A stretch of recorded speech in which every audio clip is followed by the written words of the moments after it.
The disappearance of Marilyn Bergeron captivated Canada.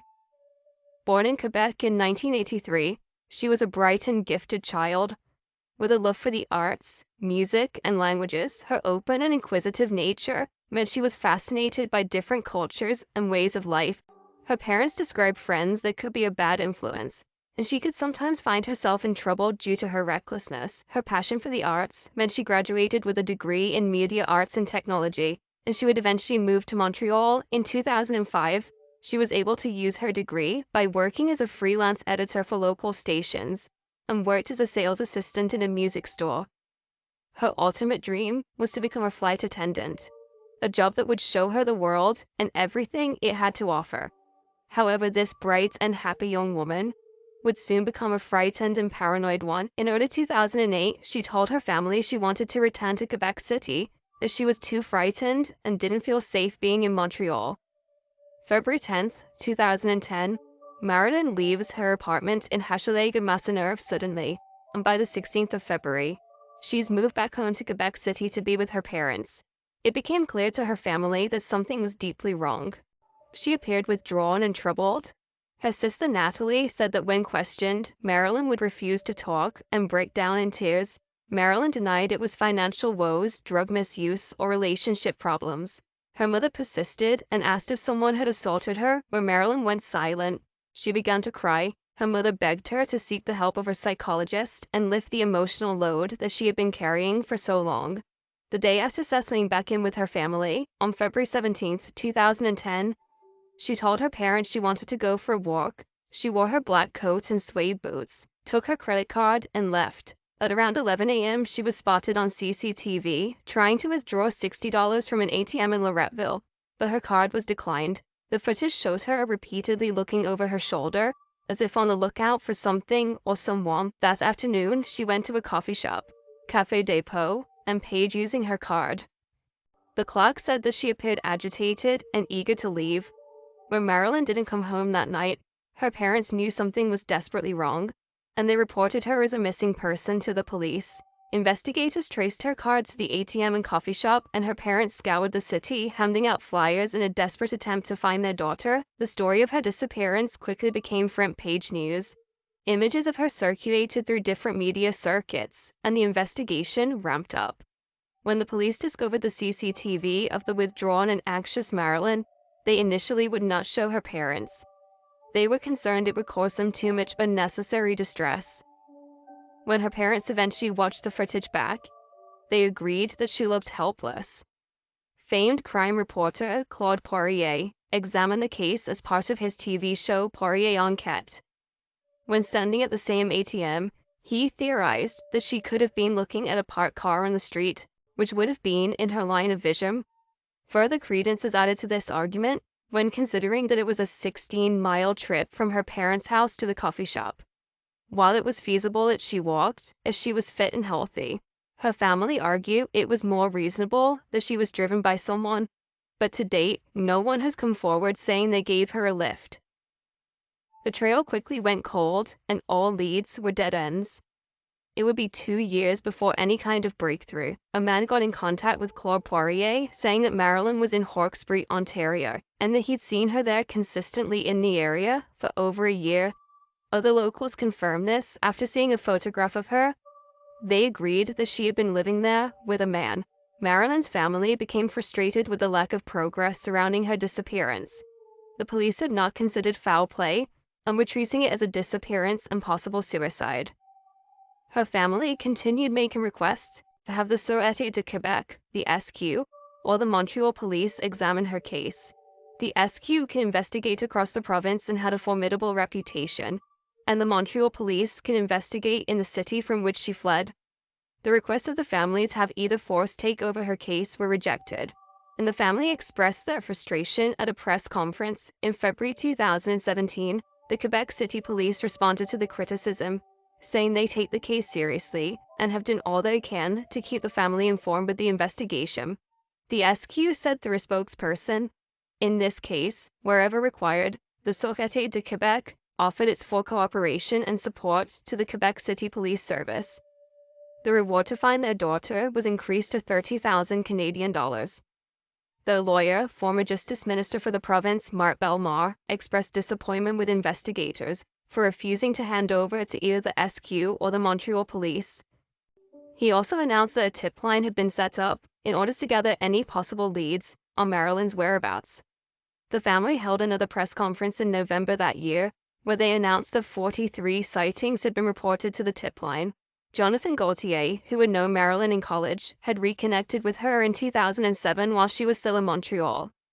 He spoke with journalists on the 10th of December. He explained that she had become increasingly fearful and reclusive in the 2 months before her disappearance. He said that when he and Marilyn were going to the same party, he was shocked by the sudden change in Marilyn's personality. She was no longer the inquisitive and positive young woman she once was. Instead, she was despondent and listened to her music in the dark. When they got to the party, her mood slightly improved, but after talking with a friend, she quickly became frightened and anxious, as if she'd been reminded of something she wanted to forget. She quickly asked to go home. When they returned to her apartment, her demeanor deteriorated rapidly, and she began to cry uncontrollably. Jonathan tried to comfort her and to get her to explain what had happened. He asked if she'd been raped or witnessed a murder. She said no. Something much worse had happened. He continued to ask her what it was, but she would not say any more. She said to him, "You can't even begin to imagine what I've been through, Joe." He is quoted as saying, "I tried to get her to say what it was for 3 or 4 hours. I got the impression she did not want to put me in danger." The case of Marilyn Bergeron remains open, and since leaving the coffee shop on February the 17th, 2010, no trace of Marilyn has ever been found. If you have any information relating to the disappearance or whereabouts of Marilyn Bergeron, please contact the relevant authorities.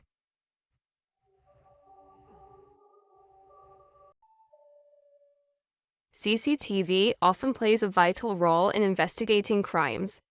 It can help piece together events and be a vital witness when there may be no others. In the age of CCTV, it remains a mystery how some people can seemingly vanish without a trace. With cameras picking apart every move, what happens when a CCTV trail goes cold and an investigation hits a brick wall? This is the story of the disappearance of Trevor Deely. On the 15th of August 1978, Anne and Michael Deely welcomed their 5th child, a little boy named Trevor. He grew up in County Kildare and soon became an extremely intelligent and career-driven young man. He developed an aptitude for business and technology, and by his early 20s had landed a job in the IT department of the Bank of Ireland asset management team. The work Christmas party was scheduled for the 7th of December 2000. Drinking began at Copperface Jack's in the Hilton before it carried on to Buck Whaley's nightclub on Lower Leaston Street. 22-year-old Trevor left Buck Whaley's around 3:30 a.m. He walked in the direction of the Remoir complex, where he had an apartment on Serpentine Avenue. Around 10 minutes after leaving Buck Whaley's, Trevor arrived at his office and security let him in. He made a cup of tea and spoke to his colleague, Carl, who was on the night shift. Trevor checked his emails and made a schedule of what needed to be done the following day. Due to a heavy storm and a taxi strike, he left at 4:03 a.m. with his umbrella in hand and carried on foot. He rang a friend of his in County Kildare, and the friend described the voicemail as, "Hi Glenn, I missed you there. Just on my way home, all going good. I'll talk to you tomorrow." The message was regarded as innocuous by his friend, and it was deleted. CCTV footage from the bank showed a man dressed in black that was waiting outside for around 30 minutes before Trevor appeared. When he got there, Trevor and the man engaged in brief conversation, but by the time Trevor left the bank, the man in black had gone. At 4:14 a.m., CCTV captured Trevor walking past what was the AIB Bank on the corner of Bagot Street Bridge and Haddington Road, heading towards his apartment. Around 30 seconds later, a man in black takes the same route. The Gardaí believe that this is the same man that was stood outside the bank and spoke to Trevor. This footage of him at 4:14 a.m. is the last known sighting of him. Due to the heavy partying the night before, Trevor's failure to turn up at work was not considered unusual. His flatmates were away that weekend and did not know he was missing. When Trevor failed to show up on Monday, the alarm was raised. The bank called his family, and after confirming that no one had spoken with him that weekend, he was reported as a missing person. The family's take-charge approach drew praise from the Gardaí. Detective Sergeant Michael Fitzgerald, who worked the case from the beginning, said, "I've never worked a case where the family has been so proactive." His friends and family handed out thousands of leaflets when knocking on doors and put posters up all over Dublin. However, due to the days that had passed from his last known sighting to him being reported missing, vital time and clues had been lost. In the weeks before his disappearance, Trevor had flown to Alaska to meet a girl that he had befriended while she was holidaying in Dublin. Two Gardaí traveled out to Alaska to talk to her, but this proved to be another dead end. The Garda Sobakwa teams scoured the River Dodder and the Grand Canal, but turned up nothing. Trevor's sister Michelle said that she called his phone a few times over the weekend he went missing, as she believes that it rang out. Dr. Philip Perry, a senior research fellow in Radio and Optical Communications Laboratory at Dublin City University, said that had Trevor's phone gone into the water, it would have died within seconds. Michelle has since stated that she is not 100% sure it rang. After 16 years and still no trace, the investigation was reopened in December of 2016. In April 2017, the CCTV footage was enhanced and released to the public. The Gardaí said they believe that the man seen following Trevor was the same man from outside the bank. He remains a person of interest, and to date, no one has come forward. In August that same year, the Gardaí began searching a secluded area stretching 3 acres of a Dublin suburb.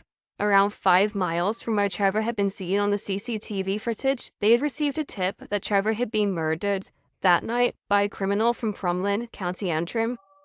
A criminal that was well known to the Gardaí, was involved in a prostitution and drug gang who operated in the area that Trevor was last seen. The gang had also been investigated in June 1998 for the murder of Sinead Kelly, a young prostitute who had been stabbed to death on Grand Canal Bank. The informant said that Trevor had crossed paths with his murderer by chance, and it was simply a case of wrong place, wrong time. By September, the search had been called off. Trevor's case remains open and as yet unsolved. If you have any information relating to the disappearance or whereabouts of Trevor Deely, please contact the relevant authorities. Skidmore, Missouri is the setting of this tragic and disturbing story. In the interest of providing a bit of background, it's worth noting that this small town, with a population of less than 400 people, already had a big name when it came to crime. It became the center of a media firestorm in the early 1980s. A local man named Ken McElroy had a notorious reputation as a vicious bully. Accused of theft and rape, amongst other things, he would often receive light sentences for his crimes, which angered the people of Skidmore. When leaving a local bar in 1981, he was shot dead in broad daylight in a vigilante-style execution. Despite his wife witnessing the murder, the town closed ranks and would not corroborate her version of events. And 20 years later, this refusal to talk and a stalled investigation would thrust Skidmore back into the spotlight once again. Branson Kane Perry was born on February 24, 1981. His parents divorced in late 2000, but he remained the apple of their eye and they adored him. He graduated from Nottoway Holt High School and soon after began working odd jobs around the neighborhood to support himself. He was an active young man and a black belt martial artist. After the divorce of his parents, he lived with his father at 304 West Oak Street in Skidmore. April 7, 2001, Perry visited his neighbor, Jason Behrman, and while he was there, he ended up being inadvertently drugged. While under the influence, he stripped naked and ended up having sex with Behrman. It was known that Branson was gay and had had sexual encounters in the past, but he felt embarrassed and upset, and he confided in his father, Bob. Bob knew about his son's sexuality, but he was furious that his son had been taken advantage of. 4 days later, Branson invited a friend called Gina over to his house. Bob had been in hospital and was due home soon. Branson wanted to have the house tidy for him when he returned. At the same time, 2 unnamed men were carrying out repair works on Bob's car outside. The events of that day remain unclear. The following is an excerpt taken from a blog post made by Rebecca Clino, Branson's mother. The events of that day are fairly sketchy to me and often make no sense. I don't have a timeline of when they occurred, only sporadic comments that were made. At one point, the friend saw Branson run into the kitchen and take something out of the cabinets, then run out the back door. When he returned, she said he wouldn't tell her what he was doing and acted like nothing had happened. Later, she said she had taken a shower, and when she came out of the bathroom, she saw one of the men that was working on the car going through the cabinets in the kitchen. She said she had asked him what he was looking for. He told her nothing and went back outside. Then at approximately 3 p.m., she had been upstairs when she heard the front porch door shut. She looked out the window and saw Branson. She asked him where he was going, and he told her he was going to put the jumper cables into the storage shed and would be right back. She never saw him again. The men that had been working on the car claimed to have never seen him. No one saw him. When Branson didn't return from outside, Gina says that she believed he had simply gotten sidetracked, so she left his house and went home. The next day, April 12th, Branson's grandmother Joanne stopped by the Perry residence. When she got to the house, she realized no one was home and that the door was unlocked. Over the next few days, she continued to call the house but would get no answer. She contacted Branson's mother, and they realized that neither had spoken to him. Bob was discharged from hospital a few days later than expected, and he and his wife went to report Branson as a missing person on April 17th. County police organized a 15-mile radius search of the area surrounding Branson and Bob's home. They could find no trace of him in the fields or abandoned buildings. Police also couldn't locate the jumper cables he said he was taking to the shed. It wasn't until 2 weeks later that they were found just inside the door. For the following 6 weeks, the police interviewed at least 100 people in Skidmore in an attempt to piece together Branson's movements and generate any new leads. They spoke to his friend Gina, who was one of the last people to see Branson. She told the police that Branson had been experimenting with drugs, namely marijuana and amphetamines. This was confirmed by a member of his family who said that he had a bottle of Valium with him on the day he disappeared. Following this lead, police began investigating other drug users who were known to Branson. But they all passed polygraph tests when they said they had not seen him. Rumors circulated that Branson was indebted to local drug dealers, but no information surrounding this came to light. Bob's first thought was that he was embarrassed by his encounter with Behrman and as a result had gone to Kansas City to see friends. He also assumed he could have hitchhiked as he didn't have a working car. The investigation into what happened to Branson stalled, and nothing new would arise until 2003. On April 10th of that year, a 59-year-old pastor and scout leader called Jack Wayne Rogers was arrested. Allegations ranged from child pornography and assault to practicing medicine without a license, after he removed the genitalia of a trans woman in a hotel room in a botched gender reassignment operation. After being unable to stop her from bleeding, his victim called 911. While investigating him, they uncovered numerous posts he had made on message boards pertaining to the torture and assault of various men. One of these posts stood out to investigators. In it, he claimed to have been flagged down by a blonde male hitchhiking. He described raping, torturing, and mutilating the young man. He also claimed that the victim had been buried in a secluded area of the Ozarks. Police believed that there was a possible connection to Branson. However, Rogers denied seeing him, let alone knowing him. He said all the posts he'd made were part of a fantasy and completely made up. The law enforcement were not convinced. They continued searching Rogers' house and in his car found a turtle claw necklace, which bore a resemblance to one that Branson had owned. In April 2004, Rogers stood trial and was convicted of assault and performing an illegal surgery, for which he received a sentence of 17 years and 7 years respectively.